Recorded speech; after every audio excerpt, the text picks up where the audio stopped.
This photograph, Migrant Mother, was taken in 1936 by Dorothea Lange. The woman in the photograph is Florence Owens Thompson. Florence lived in a migrant labor camp in California during the Great Depression. The image was made as part of a government project documenting poverty and displacement, later becoming one of the most widely circulated photographs of the 20th century. This photograph shows us something real. Florence sits at the center of the frame. Her face is fully visible, turned slightly away from the camera. Her eyes don't meet ours. They look past us, as if already occupied with what comes next. Two children press into her shoulders. Their faces are turned away completely. We are not invited to look at them. All expression, all legibility is concentrated here, in the mother. Her hand rests against her cheek, not dramatically, not as a gesture of despair, simply as a way of holding herself in place. In this reading, the image appears transparent. The camera seems to witness rather than intervene. The camera is trusted to show the world as it is. The meaning feels direct, almost self-evident. Here is poverty. Here is endurance. Here is the cost of economic failure. Of course, this image does not simply show reality, it arranges it. The frame directs our attention carefully. The mother's face is sharp, central, expressive. The children's faces are withheld. Their turned heads prevent identification. They function less as individuals than as part of the composition.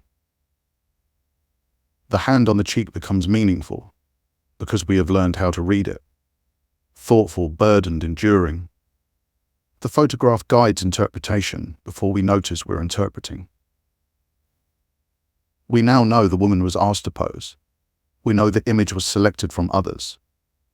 We know this particular configuration of gaze, gesture, and concealment was chosen and circulated. The photograph does not merely show suffering. It edits it. It simplifies it. It converts lived difficulty into something legible, repeatable, shareable. Images like this shock us, but they also stabilize meaning. They teach us where to look, what to feel, and when to stop. And yet knowing all of this does not empty the image.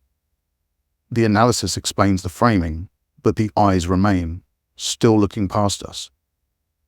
The children remain turned away, refusing our gaze. The hand remains against the cheek, holding thought in place. What changes is not the image, but our position in relation to it. We no longer trust the photograph to tell the truth on its own. We no longer trust critique to keep us safe from being moved.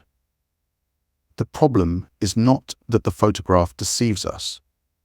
The problem is our hope that the photograph can care for us. The image cannot act. It cannot intervene. It cannot resolve what it shows.